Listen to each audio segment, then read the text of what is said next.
Hi everyone, I'm Les. And I'm Ashley. And you're listening to Anthropopotamus, where we explore some of your favorite anthropology topics. Hi everyone, welcome to our latest episode of Anthropopotamus.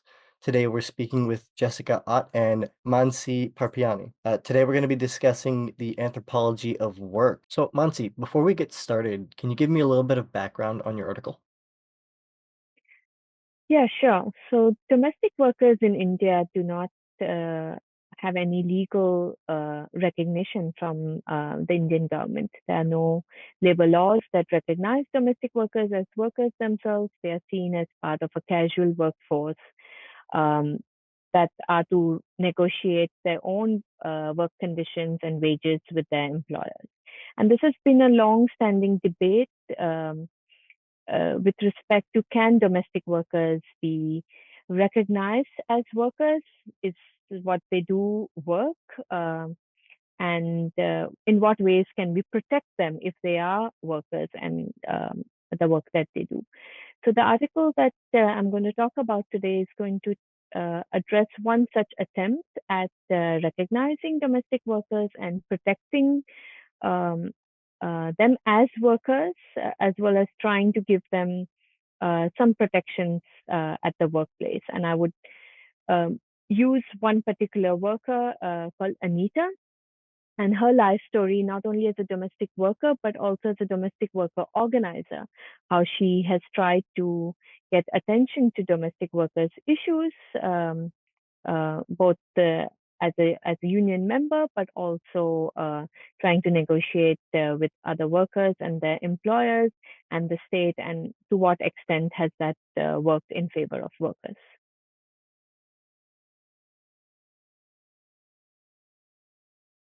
Okay, sounds good. All right, are you ready to wrap this up? Okay. Once again, we've been discussing the anthropology of work with Dr. Maansi Parpiani and Dr. Jessica Ott. Thank you both very much for joining us on the podcast today. Can you guys just, I apologize. I'm just going to stop right there in just a moment.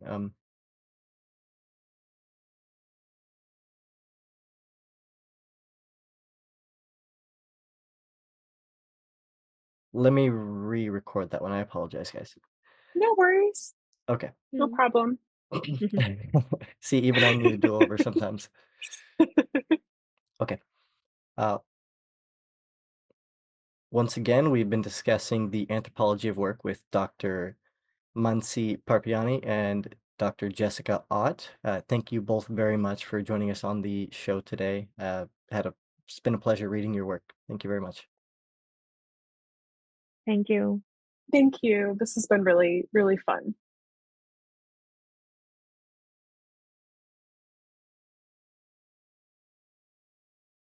So I'm Maansi. I'm a postdoctoral fellow at the University of Copenhagen, which is also where I did my PhD. Broadly, I've been working on workers in precarious work and the impact of that work on their health, both for my doctoral work, but also in my current work. I'm Jessica Ott, and I'm currently actually doing a Science and Technology Policy Fellowship through the American Association for the Advancement of Science in Washington, D.C. And most of my research and work has revolved around gender, civil society activism and organizing. And specifically, today I'm talking about some domestic worker organizing in the context of Zanzibar. Please tell our listeners a little more about your background, what led you to the current research you're interested in, and how you ended up working together on the topic of domestic labor. I was born and raised in the city of Mumbai, which was an industrial town that specialized in textile labor.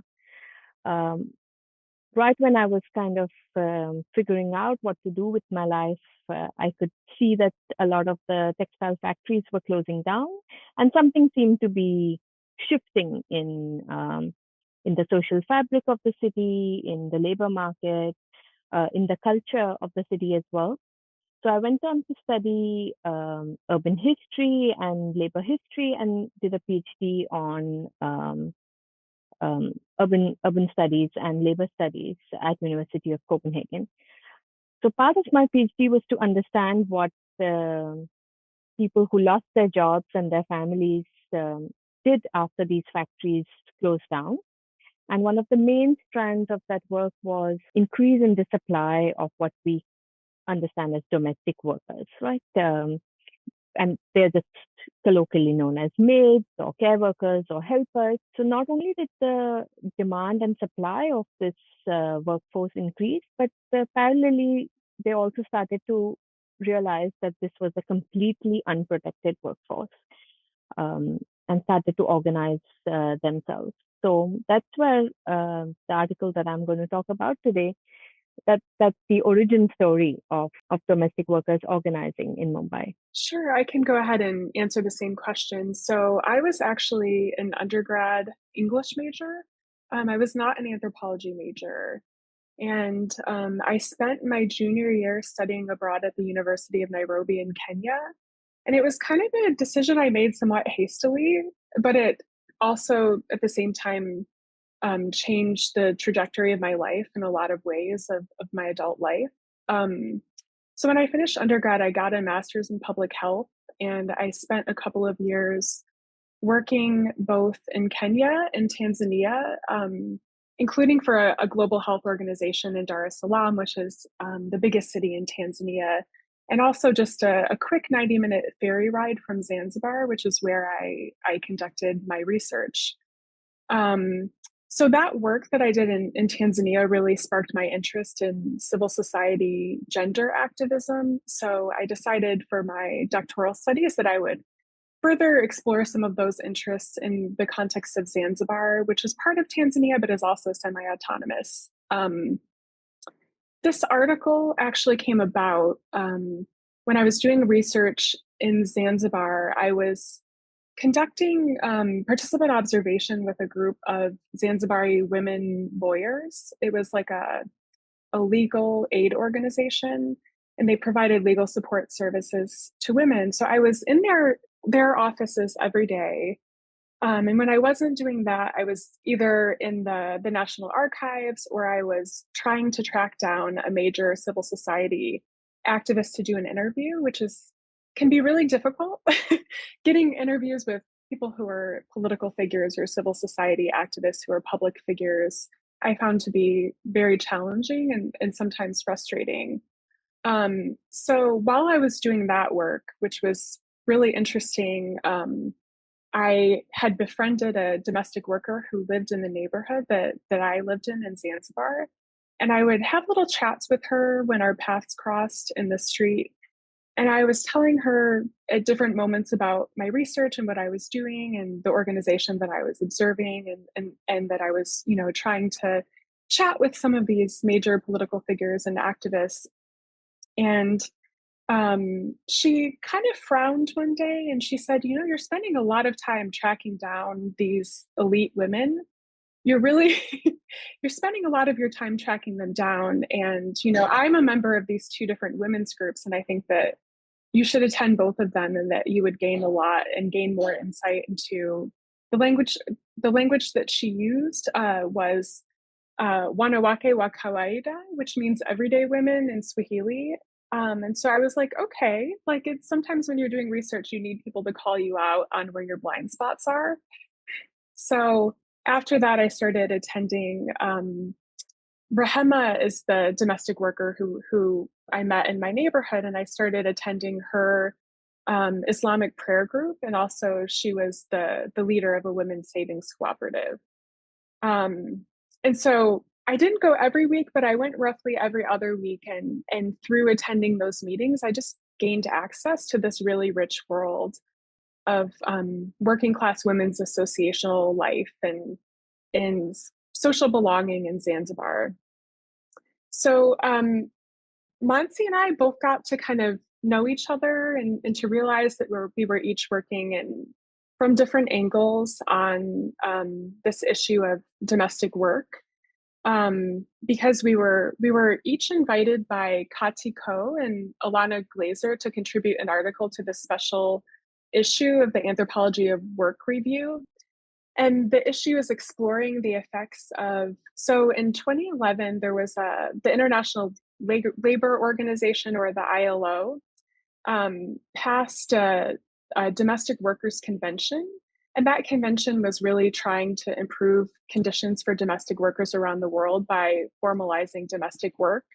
And so Cati and Alana decided that they really wanted to explore what the effects were of formalizing domestic work in different contexts around the world.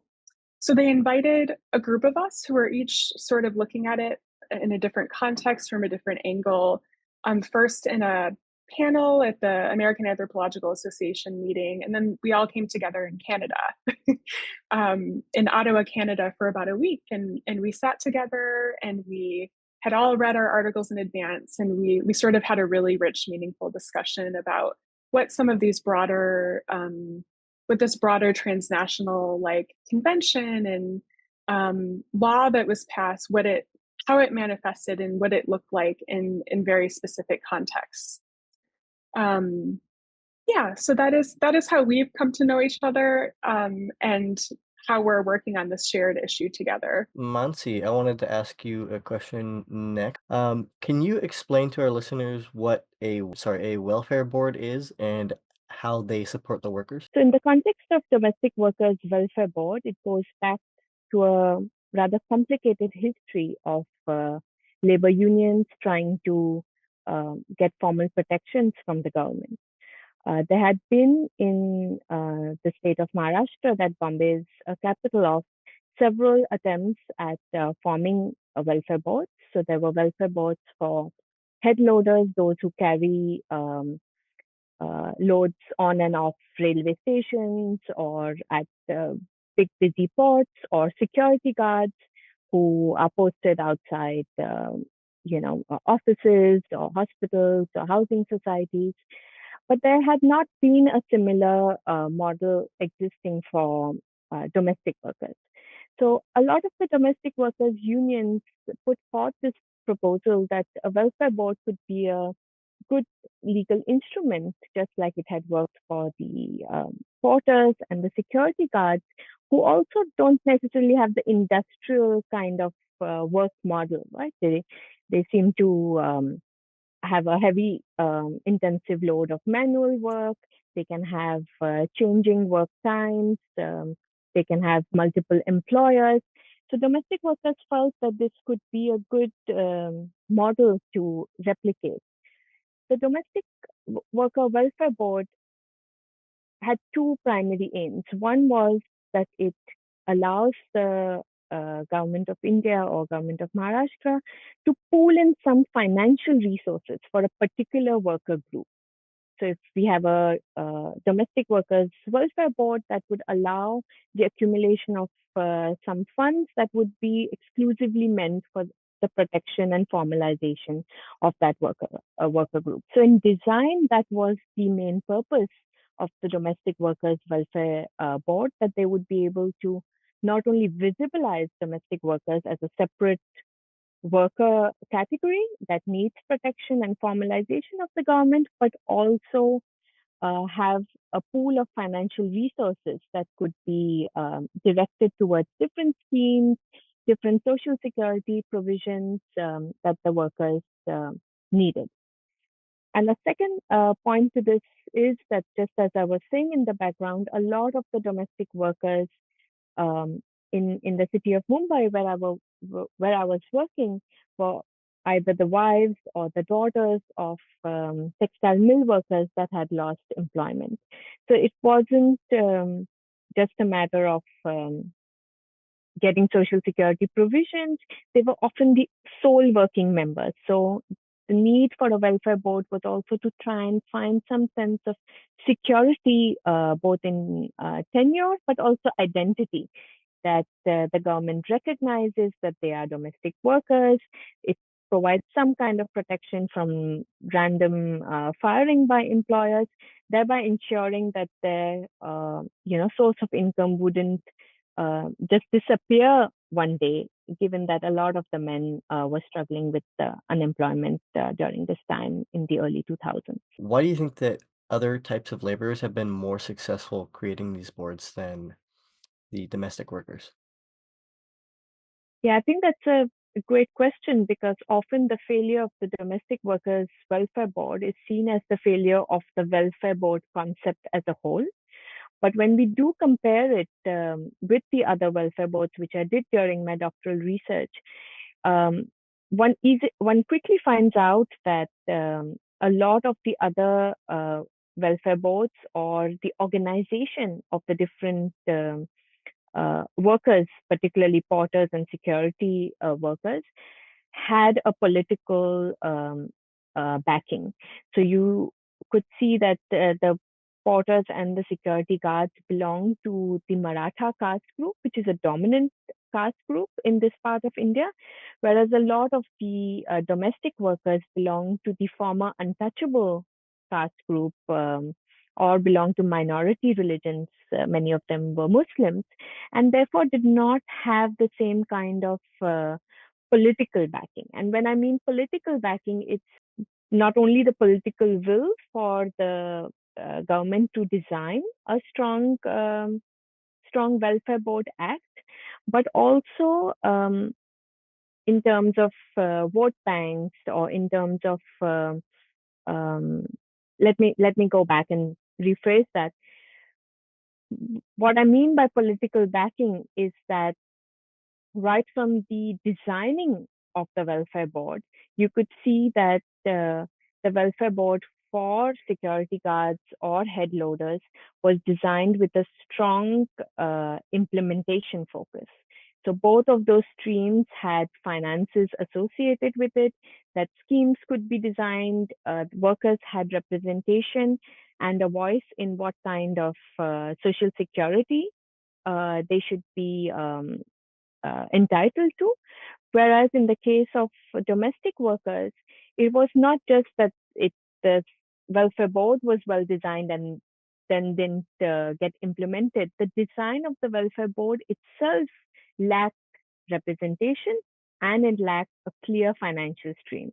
So when it came to implementation, the welfare board firstly didn't have many domestic workers as representatives, but it also did not have any uh, financial revenue stream that the domestic workers could tap into and ask for, say, pension or insurance or unemployment fund that would actually make their participation in the welfare board meaningful. After the failure of the MDWWBA, do you see its failure being used as a tool by the government to not continue working towards rights for domestic workers? I think indirectly, yes, because the domestic workers took such a long time to get the attention of the government in terms of asking to be recognized as a separate workforce, uh, and asking for social security benefits that were designed especially for their needs, as female run households, bearing children's education costs, bearing burdens of physical hard labor and health costs on their monthly budget. So they had these specific needs as domestic workers that some may be similar, some may be different from other manual workers like port workers, security workers, or other industrial workers. But by designing such a weak legislation, what the government essentially did was kind of say that they had now tried to formalize domestic workers and it had failed. One was that the participation was so low. Uh, Workers did not register into the welfare board. That was one reasoning that the government could now easily rely on. And the second was to kind of say that the sector of work or the nature of work itself makes regulation difficult. that how can you formalize workers that have multiple employers? How can you formalize workers that do not have formal contracts, for example? So it kind of has given a mode of an or an excuse, if you may, to say that efforts to formalize domestic workers basically fail. But as the article shows, the failure of the legislation occurred not because women didn't want to register or that they thought that social security was not important for their own lives or work, but because there were no real benefits uh, to registering, and it only claimed both a lot of domestic workers' time, but also resources because it wasn't free to register and it involved an annual fee that put a strain on their already tight monthly budget. I think it's a pretty common fear of workers in general. I work in a factory setting myself, so and when I first started working there, there was a very large anti-union push. So it's one of those things where a lot of times I've noticed that coworkers that I still have from back when I first started there, they have they had a similar reaction and still have a similar reaction whenever say unionizing is brought up here or there. Yeah, no, I mean, definitely. And I think it's not only that um, it puts people off unionizing, but even those that had been active so the article kind of shares the story of Anita, which it would be great if we can bring it in while I'm answering, is she had been a strong kind of advocate of organizing and taking these demands to the government and making clear that, domestic workers were committed to staying organized and taking the organization efforts to the neighborhoods. But what happened after the failure of the board was that a lot of her enthusiasm for unionizing the workers also started reducing because she could see that after a decade of trying to get workers to register, in the end, there were no benefits to registering with the welfare board. So it doesn't go only one way, that the state now is not interested in organizing domestic workers or recognizing their organization efforts, to be more specific. But also workers feel that these formalization efforts that come from top-down models of, say, the ILO convention often get lost in translation, lost in a lack of political will, and that no matter how much bottom-up pressure they put through organizing, through union registration, through showing up for rallies, and putting forth a collective strong voice, um, just in the design of how we conceive these legal instruments, a lot can be lost for the workers. So when we look at the design of the welfare board, which is what I did in this article, it was clear from the debates of the legislators that they were very um, concerned of designing a very pro-worker bill, because they thought that would antagonize employers, and most employers are middle class, and they didn't want to frame a bill that would put too many expectations on employers vis-a-vis minimum wage, for example, or pension contributions or insurance contributions. So what I think the lesson of the welfare board is that to try and not just look at state worker relations in the context of what the state intends to do or what the workers are demanding from the state, but to go a little bit in depth into these particular tools that we demand, that workers may demand from the state, and how they get diluted in the process of being passed through the legislature. For those who did join the board and pay the annual fee, When the board disbanded, did that mean that they ultimately received nothing? So I wouldn't say that they received nothing, because what one of the main unions did was to try and uh, organize a group insurance policy for workers as part of the union membership, not the welfare board membership. So this gets a bit tricky. But what the union kind of recognized was that it's going to be difficult for the workers to get anything from the welfare board because there was no financial stream. Employers were not asked to deposit any kind of financial contributions to the welfare board as part of them employing these workers, which had existed in other welfare boards. Um, what the union recognized was that it would be difficult for workers to remain registered and remain committed to organizing and to put pressure on the state. So it bought a group insurance policy that would insure workers against accidental death at the workplace, which would really put a big strain on the workers' families if domestic workers were to suddenly lose their lives at work.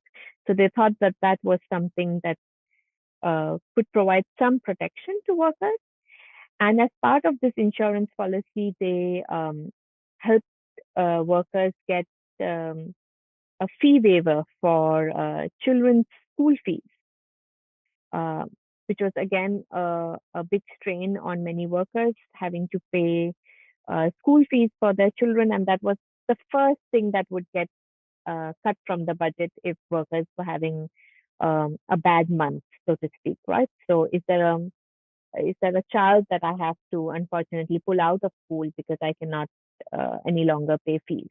So those were the two benefits that workers could get as part of the union membership. So the workers that registered with the union were able to get that benefit, but there was simply put no benefit for workers from the welfare board, except for one time that there was a single scheme for workers above the age of 60 that they got a one-off payment called as Sanmandan, which was kind of a honorarium, honorarium uh, for their lifelong work. It was a one-time payment. So it's not pension, it's not a salary. It was something in between, which was 10,000 rupees, which is not a lot of money, and it was just announced once, which kind of speaks to the seriousness with which the state had offered, had set up the welfare board, because it did not set in any kind of long-term benefits. And only when there was pressure by domestic workers unions for something in return was this one-time policy announced for those over the age of 60. When I was introducing myself, we were talking a little bit about how Maansi and I, both of the articles that we're Yeah. discussing today, were part of this special issue Mm-hmm. of the Anthropology of Work review. And the special issue is kind of cool because it's just like the single issue is delving deeply into the effects of the International Labor Organization's 2011 Domestic Workers Convention in many different contexts. So there are about seven, I think, I want to say seven different articles within that special issue, Mm-hmm. including Mansi's article, which is looking at why formalization failed among domestic workers in Mumbai, India. And then my article is among those two, which is looking at how domestic workers are regulating their well-being since they're overwhelmingly not relying on unionization and formalization. So Alana and Cati have an introductory article to that special issue.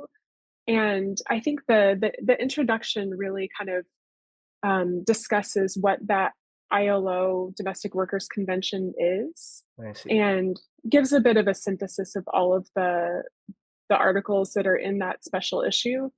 And I think that it's meaningful because each of us sort of separately and distinctly has this insight into what formalization looks like in a specific context.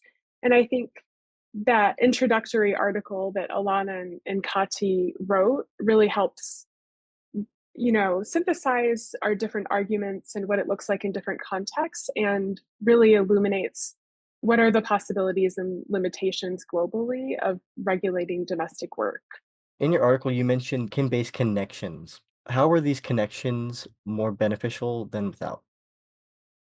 Yeah, so in looking at the experiences of the few domestic workers that I engaged with in Zanzibar, um, one of the things I did in the article and did in my research in general is explore what kinship means and different types of kinship mean for domestic workers who are working in Zanzibar. So I kind of looked at three different forms of kinship and explored like what do these different forms of kinship mean for specifically for one domestic worker, Rahema, because the majority of my article, even though I bring in some different insights and observations from other domestic workers, it's really a case study, and I'm really delving deeply into the experiences of a single domestic worker, Rahema, in Zanzibar, who's from the Tanzanian mainland.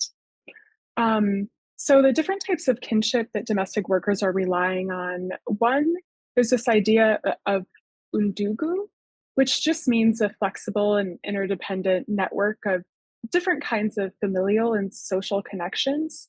So it's very flexible and it's shifting, and it's kind of it's hard to define. It's kind of amorphous. Um, there's also patron-client relations, which exist in a lot of different contexts, and are much more hierarchical. There's typically it's typically a pretty hierarchical social exchange where there's a patron, which is someone who maybe has power or influence, who's providing resources or protection to a client in return for maybe loyalty, services, or other forms of support. And this is really common in politics, where maybe a politician would give resources or some kind of protection in exchange for the client's loyalty or political support. And this manifests historically in Zanzibar. There were wealthy aristocrats of Arab descent, and they had large followings of poor, quote unquote, clients of African descent. So this is how these patron-client relations manifest historically in Zanzibar. And contemporary domestic work really is mirroring this type of relationship that existed in the past. The third type of kinship that I'm looking at is spiritual kinship, which I'm defining as a kin-based relationship that maybe emerges from or is strengthened by people's shared religious participation. I think that you also asked in the question, how are these different types of kinship beneficial for domestic workers? And I would say that undugu-based relationships between domestic workers and their employers were a pretty mixed bag, because often in these instances, someone might hire someone who knows someone they know, or it could be like a distant relative from a rural area. There's different ways that people become connected with Ndugu-based employees and employers. But what happens when there's these types of kinship relationships that are shaping an employment relationship between domestic workers and employers is that sometimes if a domestic worker complains that they're being exploited, sometimes the employer might try to appeal to a sense of moral obligation. In a way they might do this is to say like, oh, I paid your children's school fees and you're pointing out that I did this. I've done, I contributed to that course, or I helped you out when you fell ill. So, it's a mixed bag because their employers will try to minimize those claims of exploitation, maybe because they know each other, they have shared connections, or the employer has provided support of different kinds. But at the same time, when domestic workers are employed by complete strangers, which is something that I describe in the article. When Rehema, earlier in her career, she worked on the Tanzanian mainland, and she had a succession of different employers that she didn't know, and she learned about through strangers and through very loose social connections that weren't very tight. um, those really posed a lot of threats to her physical and social safety. So, and then in terms of spiritual kinship and how that's beneficial to domestic workers, in Rehema's case, she's relying really heavily on her spiritual kinship with a woman named Farida, who's not her employer, but started a women's prayer group, or a madrasa that Rehema is a member of. And they both attend this prayer group together. And because of their spiritual kinship that they've developed, Rehema, through that relationship, is able to negotiate social, spiritual, and sometimes even material benefits. Like Frida offered her a place to stay for a period of time while she was getting on her feet. Yeah, and another point is just that for Rehema, spiritual kinship existed across class lines with Farida, and it was much more reciprocal than typical relationships between domestic workers and their employers, which tend to be much more along the lines of the patron-client relationship that I described a little bit ago. Can you explain to our listeners what Ibotta is and how it influenced their work as domestic workers? Yeah, so one of the main things that I'm doing in my article is just highlighting the important role of spiritual belonging and religious belonging and spiritual kinship for Rahama, a domestic worker, and for a couple of people who are also domestic workers and members of her prayer group. Um, so, in kind of making that overarching argument, I described a little bit of this concept of ibadah, and Ibadah is a concept in it that came up a lot when I was attending Rahema's women's prayer group, or madrasa, and also in our conversations while we were walking around or chatting. It was something that I was really interested in. So I use a definition of Ibadah in my article that comes from an East African Islamic scholar, um, that and was cited in a book by Kai Kress, and it means to please God by perfecting one's behavior consciously and continuously through all actions and phases of life. And just to give you an example, Rahema had a neighbor named Tatu, and Tatu is also a domestic worker. And they would explain to me that, you can perform chores at work with ibadah.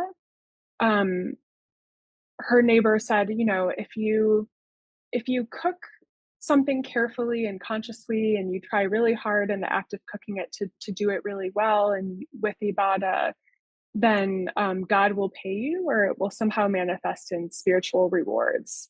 And what this means is that they were able to transform different domestic tasks at work into opportunities to enact ibadah, um, which allows them in these contexts where I think they're enduring threats to their dignity by their employers, and also often their employers are reminding them of their spiritual inferiority. It allows them to kind of claim some moral agency and also to accrue spiritual rewards. Um, you could say that alone, it's almost like a coping mechanism, like someone is just trying really hard to say, okay, I'm going to transform this really difficult task into ibadah, because it sort of like protects me from the exploitative employer who assigned the task.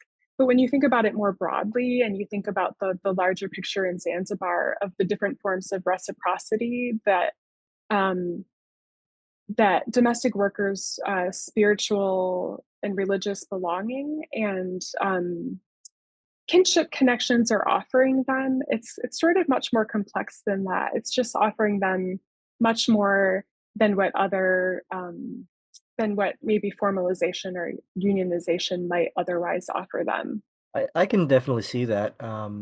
Like I mentioned before, I work in a factory setting, and one thing that I can look back to, time and time again is that even when things are difficult, when things are stressful or emotionally tough, you can take pride in doing a job well, and that definitely it's definitely helpful for your mental state and beyond that. So I can agree with that. Even in it's a slightly different context, obviously, but I think it has the same kind of value there.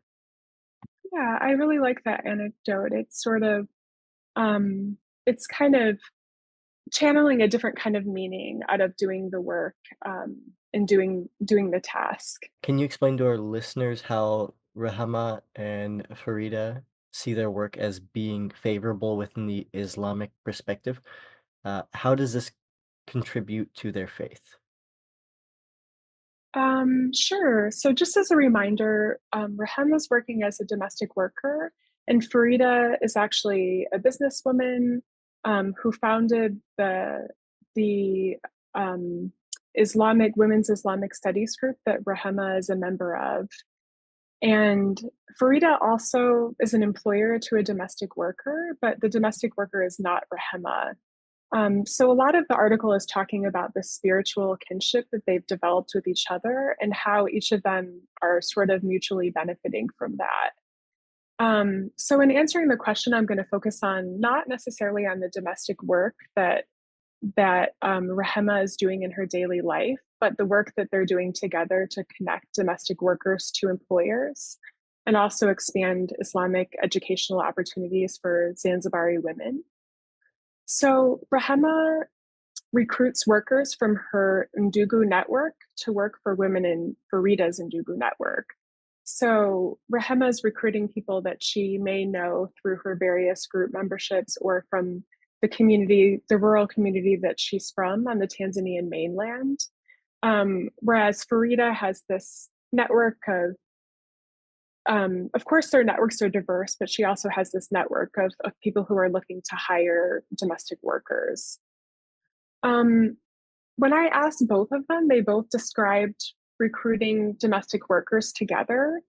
Um, Rahema recruiting them from her network of connections and recruiting them for Farida's broader network as being kind of a form of Islamic charity that would be spiritually rewarded.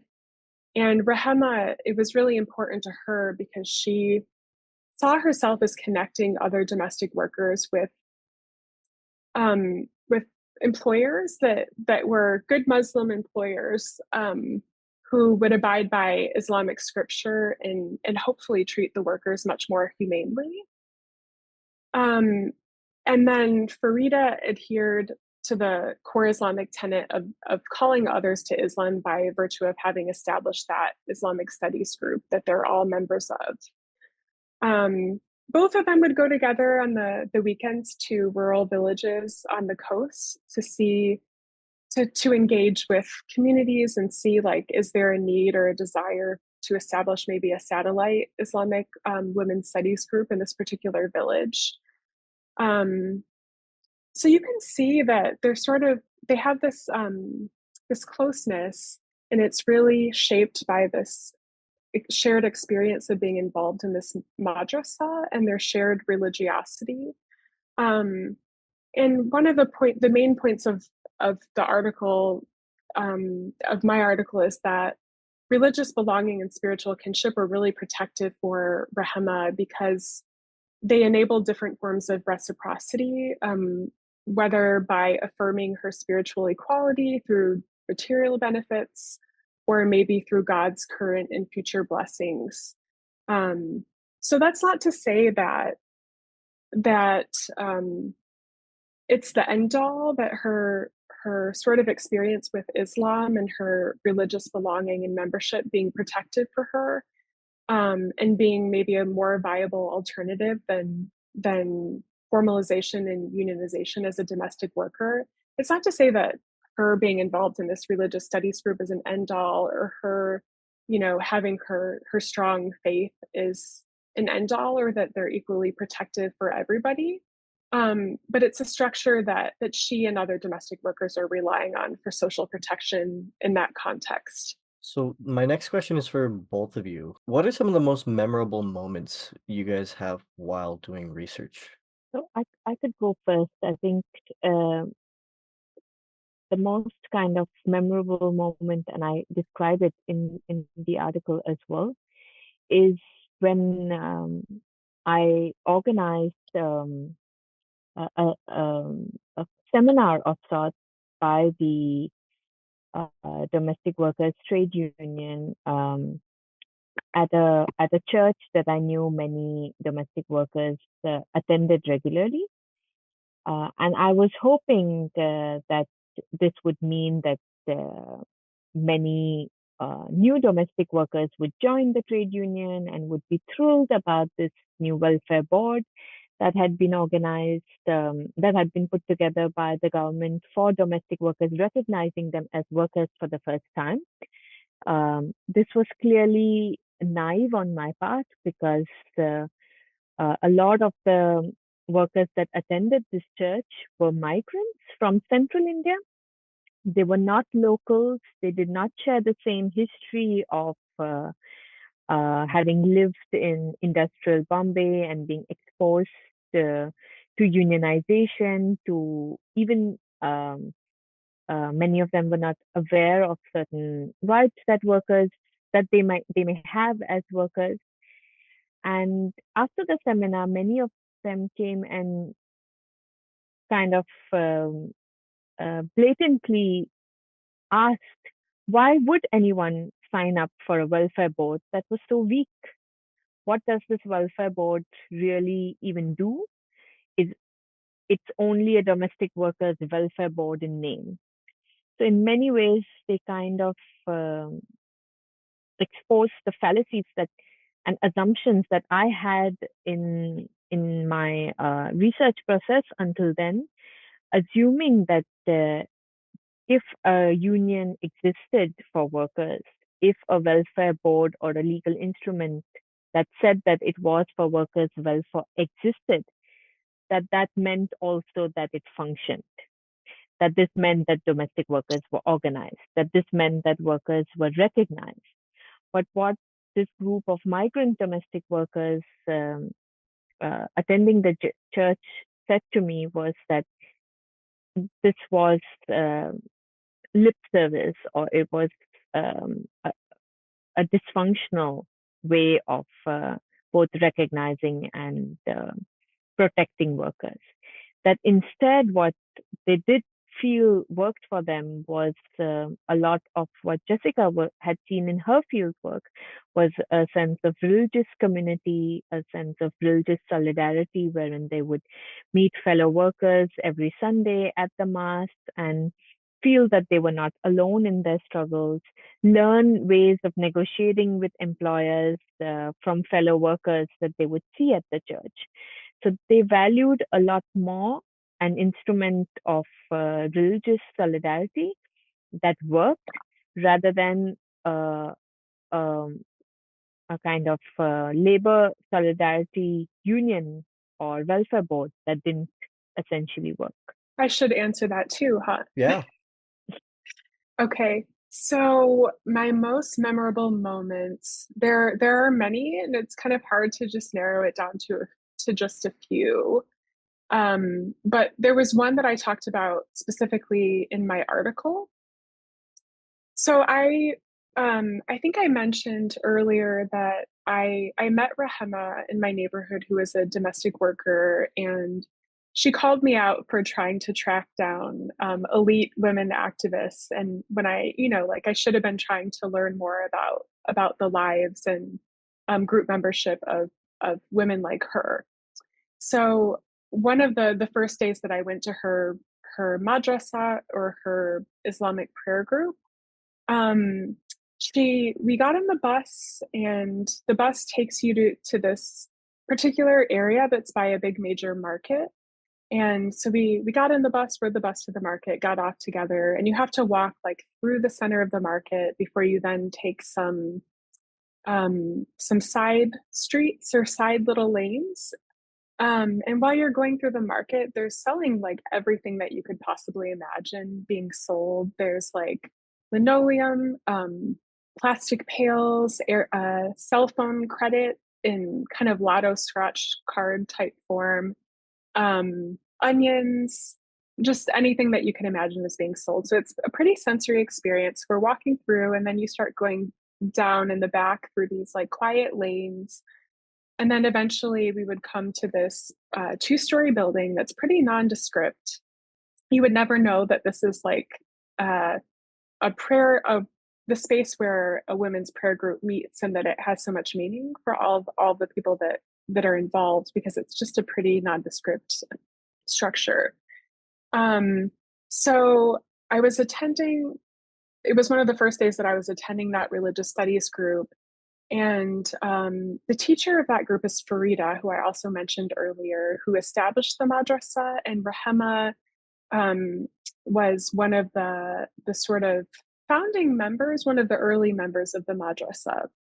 So it was a group of about 30 women, and everybody's in a circle. It's a very diverse group of women, interestingly, like women who come from all walks of life, some who are wealthy, elite businesswomen or doctors, and some who are domestic workers, and everybody's sitting together in the second story of this building. And on that particular day, people were discussing the basic pillars of Islam. And the teacher sort of gave a little bit of a fiery, um, gave a bit of a fiery sort of directive to people that, you know, and she was talking about the importance of giving alms or almsgiving as a really important kind of central tenet of Islam. And she said, you know, you need to give money in order to participate in almsgiving. So Rahema, after she said that, after Farida said that, Rahema interjected and she said, "No, that's not true. Like you really don't need money to give alms. Like alms is much more complex than that. You can give your effort, you can give non-monetary support, you can help out a friend. There's so many different ways that you can give alms without giving money." Um, and so that may seem kind of insignificant on the surface, but it was one of the first days that I went to that class. And I thought it was so interesting that she was challenging Farida's interpretation that, you know, to give alms, you really need to give money. And she was also at the same time insisting on her own capacity to participate in almsgiving as a working class Muslim woman. And so it was striking to me that, you know, in this context where domestic work is actually quite stigmatized, the word that's used in Zanzibar to describe a domestic worker is mtumishi, which literally translates as one who is used. And it's very similar, it has very similar kind of language structure to the word mtumwa, which translates as slave. So it's a very kind of stigmatized profession in Zanzibar. And it was just really striking to me that she's in this space of very elite women, many of whom have hired domestic workers themselves, and that she's negotiating her own dignity as a working class woman in that space. And she's doing so in the midst of, you know, all of these wealthy women, and they're all accepting and respecting her interpretation. That's something that I found to be just really striking. And I think that kind of led me down a path of wanting to write something about, you know, what this particular social group or social space um, means for domestic workers. Actually, that was one of my favorite parts of your article is that almsgiving anecdote. I absolutely agree. Obviously, giving your effort is, I think, you know, from a personal standpoint, a lot of times more impactful than just giving money alone. You know, obviously, both are going to be necessary and helpful in certain situations. But yeah, absolutely, I think that she's right. Yeah, and it's an insistence that that I, you know, I can participate in this too, and this is a core tenet of Islam, and it's not excluding me. I also participate this in this, but in a different way. Yeah, way of negotiating your own dignity, I suppose. Mhm. Before we go on to the final question, I wanted to ask if either of you have anything that you would like to talk about regarding your articles or expand upon. Maybe just a line or two in the way that I see the two articles connecting. And Jessica and I also spoke a little about it because as a special issue brings together different perspectives on formalization and its limits, both these articles kind of cover both what happens when the state fails to formalize and protect workers, and also how workers find meaning in their own work when the state is not there to provide meaning to the categories of domestic worker, domestic work, reciprocity, care, and reward, dignity in such work. So, in a sense, it kind of covers both the failure of what the state uh, should be doing here, but also how workers themselves and um, if if I'm right in understanding Jessica's arguments, right, try to fill that role in finding meaning in such work. What are some of the dangers that domestic workers have to face? So the way that I've come to understand domestic work and the dangers in doing that work is actually quite broad. Um, the physical toll of the work itself is um, well documented in terms of the long working hours, the difficulty in negotiating relations with the employer.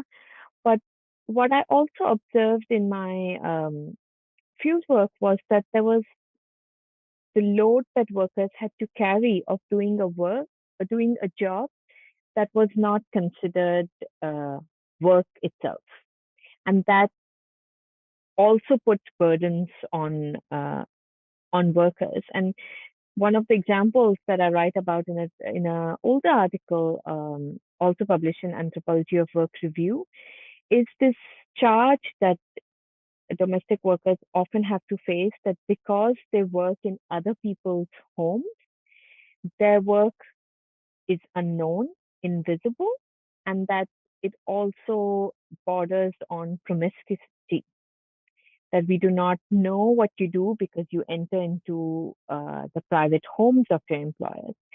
And that charge sometimes um, becomes impossible for workers to deal with, because not only are they working and running their households, but they're often accused not only by society members, but also members of their own family, that the work that they do is not work, that they might be doing something else behind closed doors of the employer.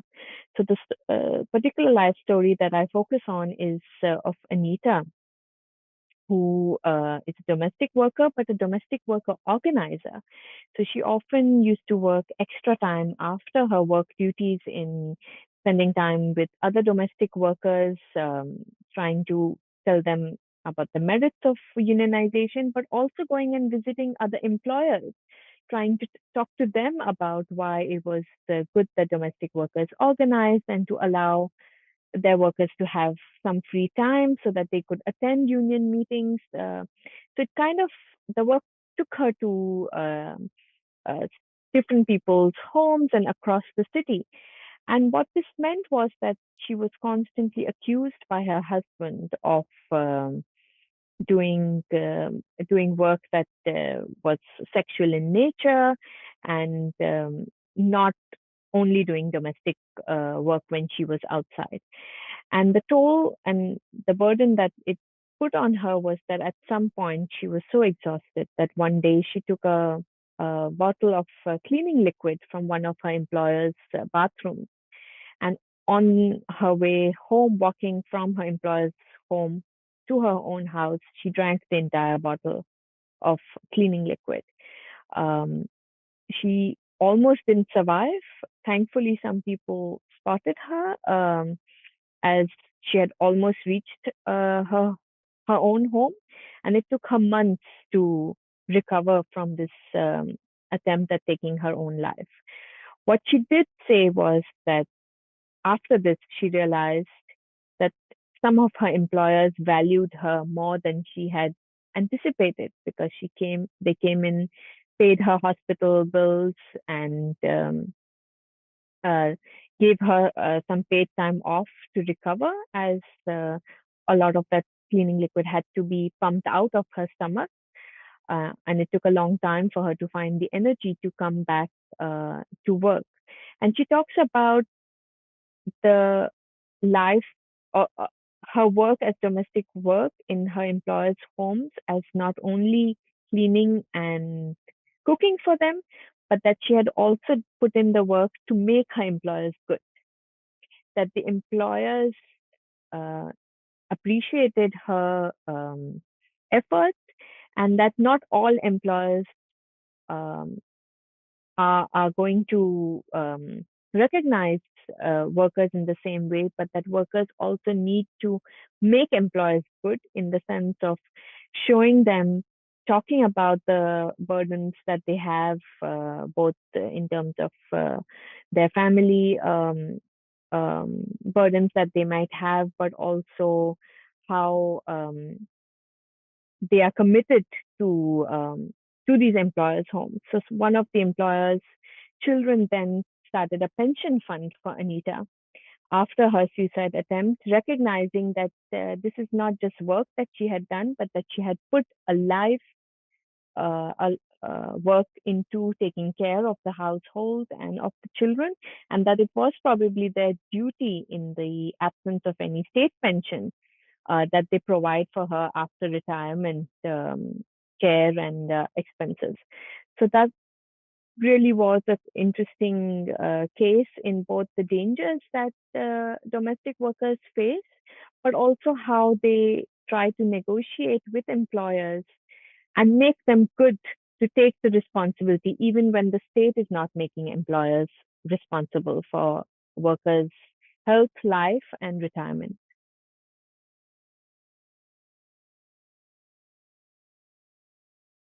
Sure, I can answer that question in the context of Zanzibar.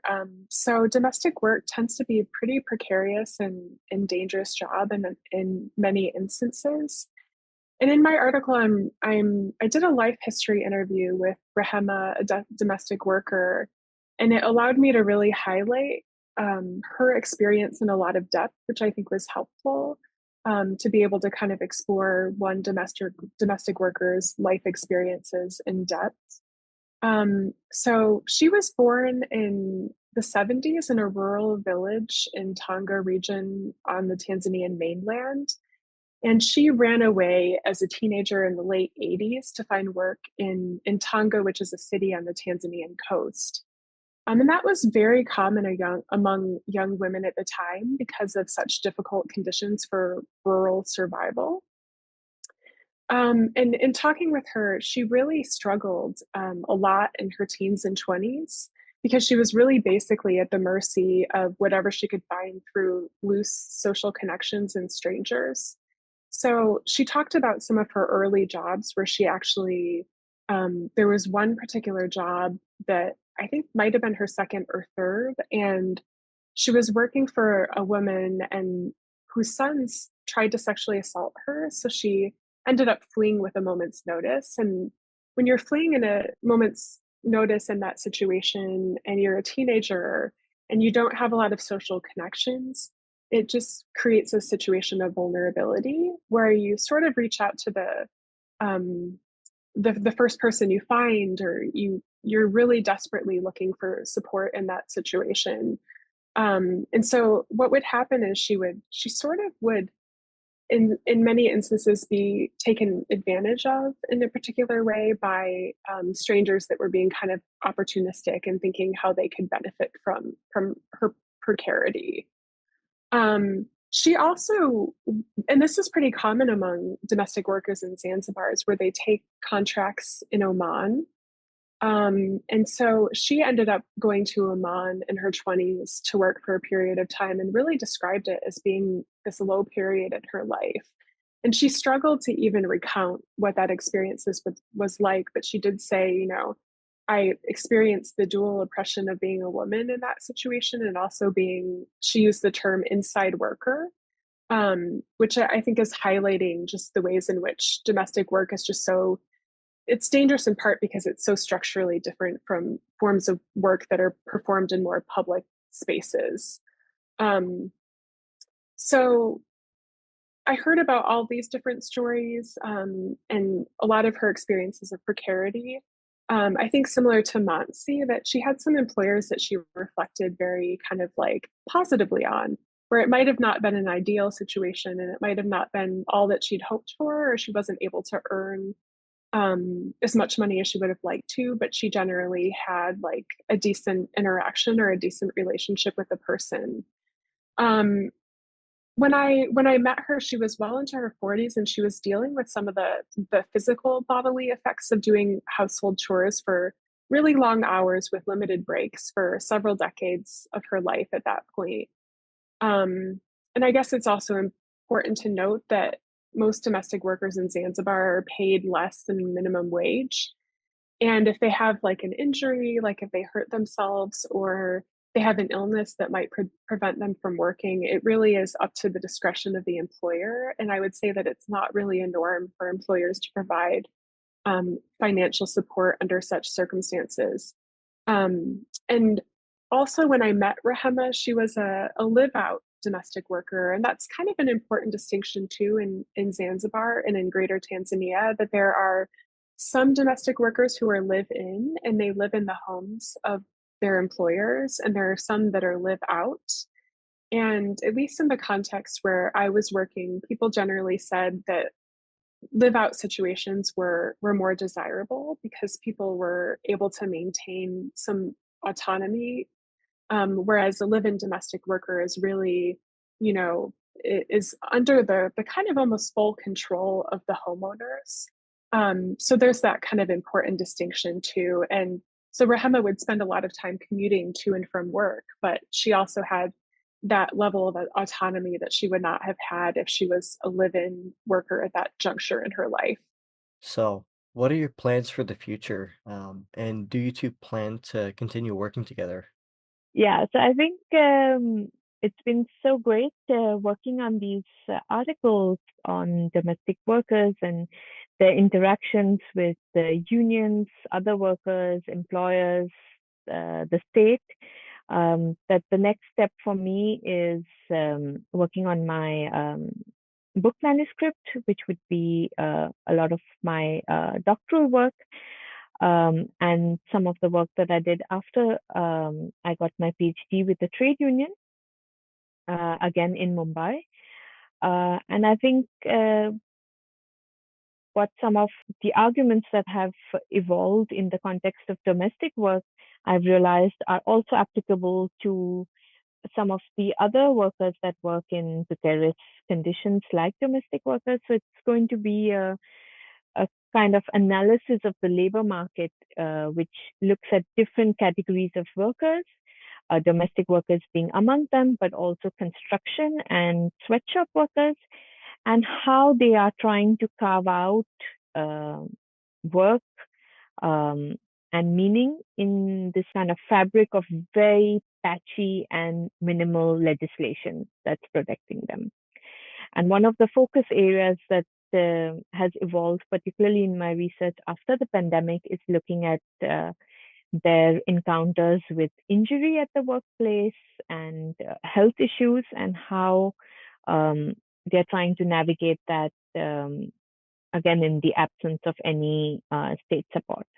So I think that's something that I would love to work with Jessica on, knowing that, she's worked with public health before and just getting a sense of how negotiations of health and uh, labor, what are the intersections of those struggles?